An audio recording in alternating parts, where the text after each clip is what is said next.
welcome to our first episode of Animal Chiropractic Podcast, sponsored by the Academy for the Advancement of Animal Chiropractic. I'm Dr. Karen, that's Dr. Byron, and we have Rachel, our executive assistant, doing all of this today. So, with our first podcast, we decided we were just going to kind of share a little bit about who we are, what we're going to do, and go from there. So I'm going to actually kick it over to Byron first.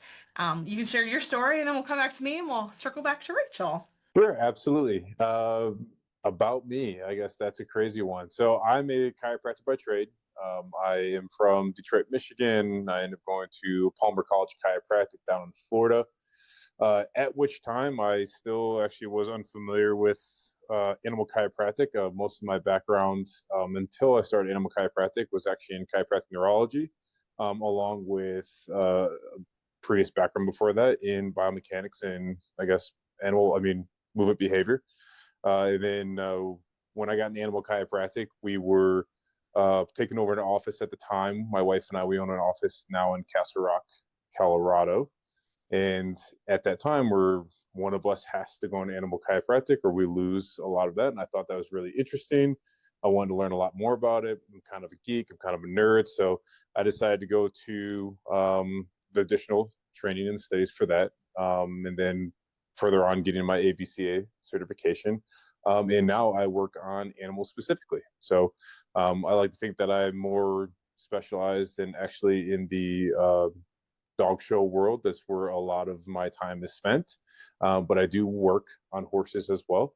And then joined this wonderful team to help advance a little bit further of the education in the animal chiropractic community and just modernize it and really develop a connection and make sure that we can help mold the future of this profession. So, Wait, well, we're super excited to have you on the board.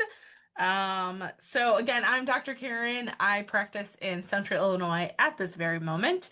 I started my animal chiropractic career about 8 or 9 years ago. Time flies.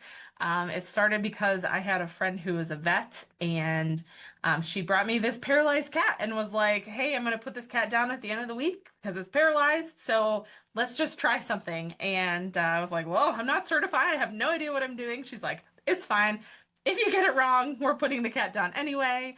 Lo and behold, I was like, well, theoretically, this should work. Did kind of a super bad hodgepodge way of adjusting the cat with an activator. It worked. The vet was super supportive.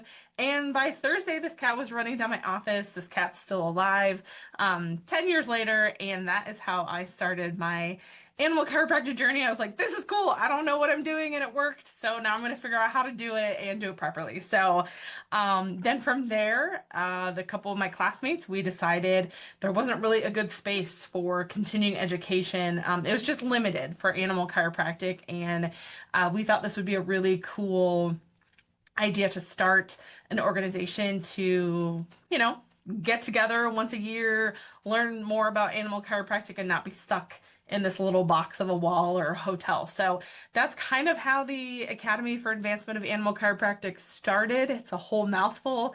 So we go by TAC or AAAC. So if you see those, you'll know it's us. And then it's just kind of evolved into this. So it's been a lot of fun over the last 7, 8 years that we've been in existence. And so now we decided to share podcasts of all the things that we've learned about. And then that led to, bringing the wonderful Rachel on board the last year as her executive director. She's been amazing. So I'll let her tell her story and then we'll just kind of jump in a little bit, give you a little forecasting of what we're going to do in the next couple episodes. Sweet. So Rachel Went here, executive director. So I am a chiropractor. I am not an animal chiropractor. I always have to clarify that for people. I've been involved in this world, gosh, for probably about eight or so years by now in the animal chiropractic world. It started from my time in Colorado when I was the executive director for the Colorado Chiropractic Association. There was a whole legislative bill that came forward. CCA got involved in the second round of that with a whole bunch of chiropractors, animal chiropractors in Colorado who helped us pass to get direct access for animal chiropractors in Colorado. So, huge shout out to them for that whole process. Fast forward a couple years ago, just now, now I live in Kentucky. And we just went through the whole animal chiropractic legislative process again. And I'm proud to say that we do have direct access out here in Kentucky for animal chiropractors as well. So kind of got involved with the academy, just kind of helping bridge that gap between, animal chiropractic, a certified animal chiropractor and getting into practice, and just really looking forward to helping us grow and helping all the animal chiropractors out there as it continues to expand and become more and more and more and more and more and more and more accepted in every single state across the country. So that's kind of my short Cliff Notes version. Sweet. Perfect. So you might be wondering, what are we going to be doing with the podcast? That's a good question. So we kind of just wanted this as an open dialogue space for, not just stuck in that continuing education spot, but if there's questions that people have, if we're going to bring on special guests sometimes, just kind of the day-to-day conversation that a lot of us animal chiropractors, we struggle with, or we need that space to sometimes just vent. Like we definitely have those moments in the days. And so it just kind of lit a fire under our butts when we were talking about it at our last event that we had in the Dominican. And Byron was like, "Yeah, I'll jump on board." And of course, I like to talk. So here we are, and just doing stuff. So any Byron, this was actually kind of your grand idea that we first started. So what other ideas do you have that we're gonna kind of spoil it for the next couple weeks? Yeah, I mean, I think with a podcast in nature and just casual conversation, it's a great opportunity to bring, whether it be veterinarians and just for a sit down conversation of understanding what their perception is and how do we communicate with them and how can we, mold together our relationships and our trade to be able to most help, the population with the dogs and the horses. And, every state's a little bit different. I think that we'll kind of fall into that too on what you can and can't do, what's direct access, and what you need to get referrals for, and so on and so forth. But a big thing in my nature when I was first starting out, I'm going out and I'm doing kind of, as all chiropractors, we go out, we network, we refer. When you're meeting surgeons or you're meeting therapists, physical therapy. I mean, every therapist under the sun, right? And just developing the way to approach those conversations, and not only just the little, I guess, little clinical pearls and cues on what's the best way to approach, and if that's not working, what we can do better. But more importantly, I think it's also a great opportunity to provide this, I guess, podcast or episodes that you like best to other maybe providers that want to know a little bit more on that information, just on the casual conversation versus the, oh, now we got to break it down and the whole educational mindset. Because don't get me wrong, that's very, very important. But sometimes that's the hardest way to really understand what we do. Sometimes it takes more of just a conversation between two people before you can open up that opportunity for understanding it. So. Sweet. Cool. So I know, Rachel, you had some questions that you wanted to kind of start with to give it a little bit of a direction, or you want us just to fire away. Oh, well, these were kind of more questions that were, directed towards maybe some of your experience on the animal chiropractic world or thing like that. So I know this initial one is kind of learning about who we are and what we're doing and stuff. But so these are kind of to get to know you guys a little bit more as well. Again, as we're bridging those gaps. So let's see. Let's see which one I want to do first here. We already kind of talked about, our experience, our background. Um, can you guys, like, this is one of my favorite ones, right? What's one clinical case? And Karen, you may have already answered this too, actually. No, I'll think about it. But since that you've gotten certified, what's one clinical case that stands out to you where like you guys see miracles every day in your office? Share a miracle in here. Let's just start this out super positive. Somebody share a miracle. I got lots, but so it's always, it always, like, as a human chiropractor first, like it kills me when people are like, "Oh, I believe in chiropractic." Well, cool, it works whether you believe in it or not. And so that's usually like a good start for a lot of these miracle stories is I had this most recent one. I had this dog, of course it was a dachshund with back pain, surprise, or a disc issue. And these were just like new human patients of mine, and we have kind of like a slideshow presentation in our office. And it just so happened that it flipped to our animal chiropractic one. She was a patient of my husband, so not even my patient. I was just getting ready to walk out the door to adjust animal, actually a horse that day. And she caught me right before I left. She's like, "Hey, I see you adjust animals." So I'm on my way to go pick up my dog. Our vet just called. It was like a 5-year-old dachshund. And she's like, "Unfortunately, the vet tells us that we're gonna have to put our dog down because like all of a sudden the dog was paralyzed and they wanted to, do surgery, but they don't think surgery is an option just because of a couple other things." So she's like, "So like I don't know what we're gonna do, but we're gonna talk about it on the car and probably have to just make the decision now. And I wanted your opinion." I was like, "Well, honestly, kind of like the first time, you have nothing to lose. Like literally there is nothing like if you're going to put your dog down because your dog is paralyzed all of a sudden, I mean, you could try it." So she's like, "Well, yeah, I mean, so far it's working for humans." So we had a little bit of an issue getting a referral because unfortunately Illinois is not a direct referral. And we had to get a second opinion from another vet because the first vet wouldn't do it. And second vet was like, "Absolutely, like we totally believe in chiropractic. Let's try this." And this dog literally was like was going to get the pink juice real soon. And came in, got adjusted, and after the second visit, I have video of this too, super cool, that the dog just starts walking and just walking normal again. So it took 3 adjustments to get this dog back to normal. And it was just like that reminder of don't give up. Like there's always potentially another solution when one thing seems like it's not gonna work, always going to that other solution. So I definitely would say a lot of the miracle stories that I have are one, not giving up. There's always another thing, but two, like just realizing how the body can heal itself when given the opportunity and how powerful chiropractic is. So it's cool to see, like I get a lot of the paralyzed, I'm known as the paralyzed doc. So I get a lot of those really cool stories that are just awesome to see a dog just walk again when they were supposed to be dead. So that's probably one of my favorite stories as of late. So That's awesome. yeah. What you Yeah, got, Byron? I feel like animal chiropractic right now it should be dubbed as last chance chiropractic. Yeah. I feel like we all have a number of those stories where um, you're working on the dog, 1 or 2 visits, and it happens fast, right? You Mhm. typically see pretty significant results pretty soon in comparison to, say, humans. And it's always funny to me when these people come in, like, I don't know, maybe a second or third visit, their dog's doing better, and the owner's like, "I can't believe that they're doing this well. Did you know that I had a veterinarian appointment to put them down, like Mhm. with that same week that I brought them into you?"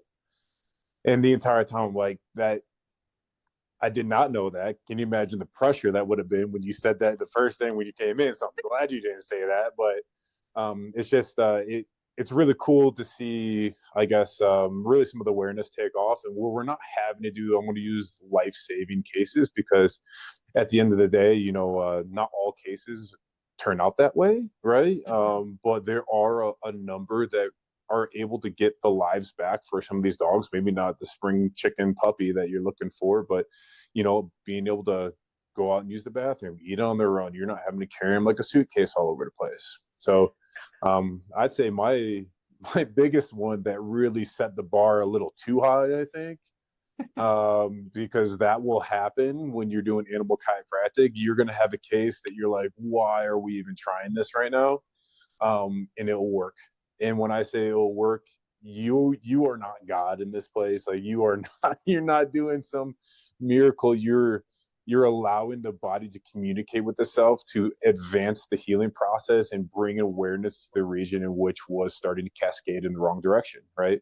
And I don't want to get into the whole educational part of what actually happens on this series or this episode, but it's more of those situations do occur. And so I had a husky come in one time, and they were referred down to me from an hour north, um, from a veterinarian that has its own TV show on Animal Planet.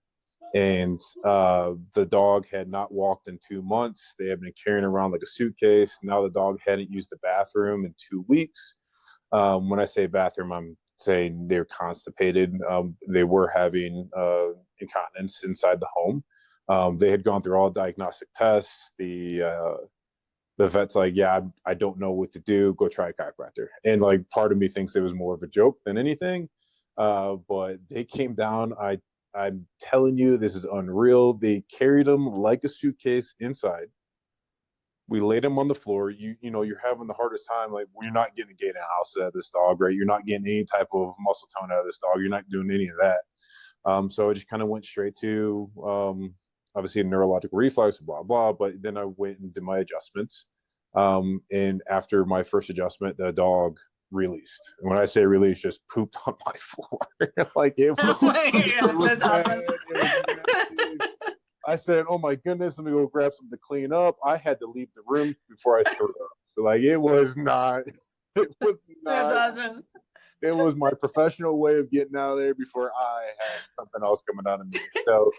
Um, so we get done with that visit, and again, this is a lot happening all at once. This dog came in, and I'm like, man, why are you even here? This is crazy. I saw them in 2 days, and and again, setting the bar really high because this does not happen every time. 2 days later, this dog was waddling and holding its own balance on its own, Awesome. and they were able to come in, and we were able to get that dog some significant, like just more improvement as we went. Again, the dog did not return to a, hey, I'm jumping up and off high surfaces and like acting like a crazy dog again. But the dog got back to where they didn't have to euthanize it. It was part of the family. It was able to go about its ADLs. It was able to really function and not be a, I want to use the word strain, or I want to use the word burden, but really it's part of the family. So, that was a really cool story to be a part of.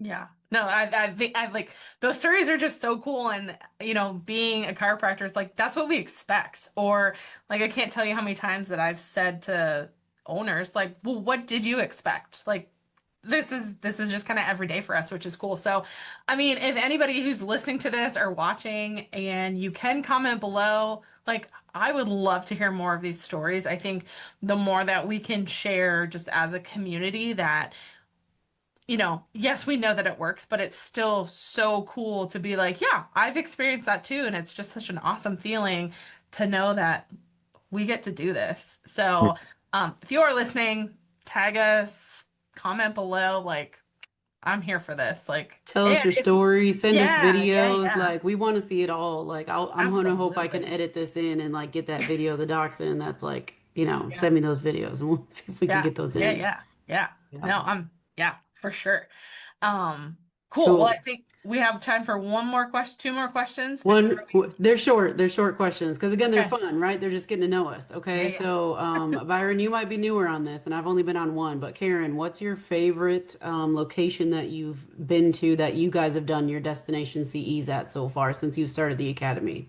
Oh man, that's a great one. Um, Sorry, just throwing that out there. I think the coolest experience we had as animal chiropractors on the lab side was probably Costa Rica.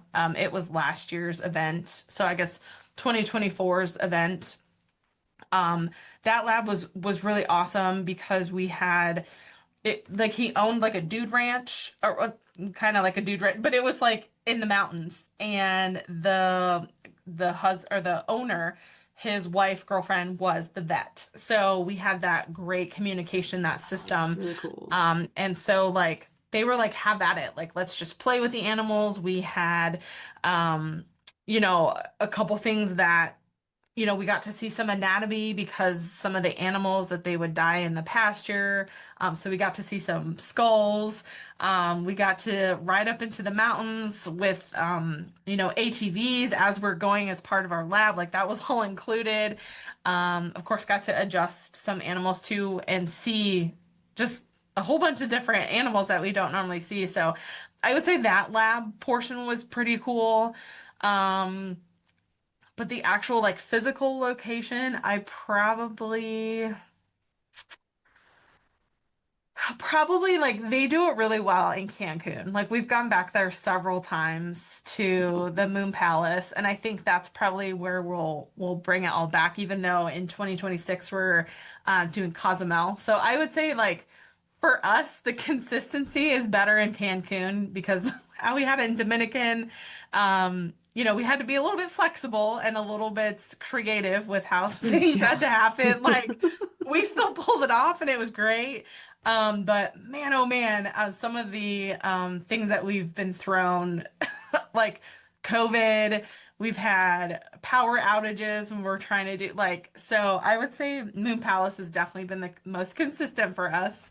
But the best lab was for sure Costa Rica. That was just so awesome. And then probably the facility in Cancun has been my favorite. So Cool. Byron, how many have you been on? I don't know exactly how this many one. you've been on. Just one? That was your I've first one? yeah. He did the Uh, chaotic one. Yeah. Of yeah. course. I'll tell my chaotic story, which is funny, and it just shows how I guess flexible we are. But we were in Dominican Republic and having a great time. It was a good group of people. Well, the hotel ended up double booking the space that we were in, Gotcha. and the room that I was in apparently was meant for Prince of Saudi Arabia because you could fit like it was as large as an apartment in Denver. It was phenomenal. So Yeah. uh, we ended up using my room one day because it was so large to Yeah. have everybody in for that session, and everyone was comfortable. It was not overpacked. It was a Yeah. great time. But no, outside of these trips, I travel a lot, which is one of the reasons that actually interested me into this group to begin with, because my wife and I, we like to travel. So, why wouldn't you want to do your CEs traveling? Why would you want I to do mean, it, in a podunk town hotel or even in the city where you don't really want to go in the wintertime? So, this is what's really fun and exciting thing about this group is we like to enjoy our time off when we're doing our CEs. So, Yeah. hmm Yeah, I hope to get down on one. I did the cruise like way back in the day, Yeah, yeah, you were in in our the first one. beginning, Yeah. in the beginning times. But we'll get back there. Y'all guys, we always take the CE events over my birthday, and this year's a big Yeah, one. So we've upgraded since the first one, let me tell you. hey, I still had a great time. It was great. Yeah. Okay, last question. What excites you guys most about the future of animal chiropractic? Oh, that's a great question. Um, I think what's super exciting is, and Byron, I think, kind of mentioned this, is that there's more awareness of what it is and what it can do. And I think now with some of these laws that are changing, like unfortunately, we're always gonna run into those lay chiropractors who will just be like, sure, come on to my back door. That has no idea what they're doing. Or you have, like an animal massage therapist that they think they can adjust, or again, we all know those stories that you have people who aren't trained. And I think unfortunately there's always going to be that. But I think there's definitely more awareness and it's such a growing profession that, people will do anything for their animals. And I think with just the results that we're actually getting, because it's repetitive, it's consistent, like we get it every time. Like the success stories that Byron and I shared, like that's not far and few between. Like that's an everyday thing for us. all the time. Yeah, and so like I think just the awareness and the success and everything, it's just like, wow, like that's so awesome. And I think, that definitely will help with this profession, even though we are quite tiny at this point. I definitely think the movement's coming. And yeah, I'm just excited to be part of it. What Yeah, about you, Byron? I think yeah, it's a pretty broad question just because you can go any way about it, right? And a couple of the things I would just like to mention, I guess, is um, the animal world is, I would say, is behind what we've always done with the human world. And when it comes to how we take care of them, how we, to what lengths do we go for therapies, and like how do we treat them? And they are athletes, right? And I think that's the biggest thing to note is, I view every single animal that I see as an athletic individual, and I'm able to break them down as one, just biomechanically and so and whatnot. And where that I'm taking that is, we're seeing holistic therapy such as acupuncture, physical therapy for dogs is on the rise out here in Colorado. Specialized training for different events. I mean, just the same that we have specialized training um, with um, with kids in sports growing up, right? And so that being said, like Karen was pointing out, is it's a growing profession, and that growing profession needs to have the right people in place to make sure that, one, everyone's doing it the way that they should be doing it. Everyone understands the importance of it. We had the visibility and the proper and the positive visibility that we needed, and that's why we're here. But I think more importantly, we're there. We're it's an opportunity for people that are looking for answers, so they don't have to put their dog down or their best friend down, or a lot of people now, they're having dogs instead of kids as part of the family. And I think it's been a blessing to me. I stopped working on humans altogether. I have such a great time working with dogs. People make a joke about it all the time, like, you all you do all day for work is pet animals. I said, absolutely. That's Yeah. that's what I do. It's therapy. That's like the dream job, Yeah. right? Yeah. Hashtag goals. Gonna play with puppies all day. But I think that the best thing about the profession is, for the first time, yes, are there veterinarians that, when they don't understand why we do it, or they don't understand how we're doing it and what we're even doing to begin with, you're going to get a little pushback from it, absolutely. But I've been meeting a primary source of my referrals are veterinarians that understand that if I can help alleviate a lot of their, let's say, um, musculoskeletal conditions, that all they're doing is just pumping out drugs all day long, and they don't have time to really dive deeper into a further evaluation, they can send them my way. We can actually communicate with the veterinarians and go, hey, this is what we're doing, this is why we're doing it, they're getting better. And all they go is, good, glad you're here. And I think it's an excellent opportunity for anyone that's looking at animal chiropractic in the future. It's an excellent opportunity to start now and get invested, because I do think that it's going to be a more mainstream for care and treatment for a lot of these animals and the future conditions. Well, thanks everybody for joining us on our first podcast. If you want to be a guest as we continue to grow, you reach out to either myself, Rachel, Byron, the Academy. Just go to our website and just say, hey, I'm interested in being on your podcast. We've got a few people coming up in the next couple weeks that we're super excited about. If you have questions for us that you want to address on the next one, you let us know. We're excited for this new venture. Absolutely.